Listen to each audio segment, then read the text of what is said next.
បាទសួស្តីបងប្អូនអរគ្នាថ្ងៃនេះមានទៅដោយបាល់ពិសេសចំនួន2គូចង់បញ្ចែកជូនបងប្អូនបាទគូបាល់ទី1នោះគឺ Chelsea ប៉ះគ្នាជាមួយនឹង Paris FC បងប្អូនបាទទី2បាទ AS Roma ប៉ះគ្នាជាមួយនឹង Barcelona បងប្អូនបាទគឺបាល់ Champions League Women គឺបានរៀបបងប្អូនបាទសម្រាប់គូទី1បាទ Chelsea ប៉ះគ្នាជាមួយនឹង Paris បាទបើមើលតាមការវិភាគរបស់adminគិតថា Chelsea ជាមួយនឹង Paris នឹងអាចនឹងពិបាកយកឈ្នះគ្នាបន្តិចអញ្ចឹងadminក៏សូមណែនាំបងប្អូនលេងទៅខាង Paris បងប្អូន Paris FC បាទសម្រាប់គូទី2 admin ឃើញទៅតាមការវិភាគគឺ AS Roma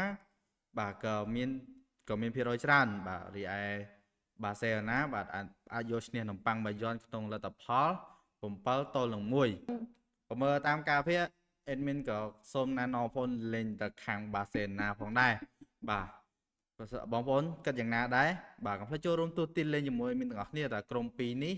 បាទក្រុមណាយកឈ្នះក្រុមណាហើយនឹងស៊ីគ្នាប្រហែលគ្រាប់កុំភ្លេចទូទាត់លេងនៅក្នុងខមមិនក្រោមវីដេអូនេះទាំងអស់គ្នាបាទសម្រាប់បងប្អូនណាស្រឡាញ់ការវិនិយោគបាល់ចង់តាមដានធីបបាល់ថ្មីបងប្អូនអាចចុច link នៅក្នុង bio TikTok ក្នុង channel មានតម្លាក់គូបាល់ថ្មីជារៀងរាល់ថ្ងៃផងដែរបាទសម្រាប់គូបាល់ភាគរយសុបបាទសម្រាប់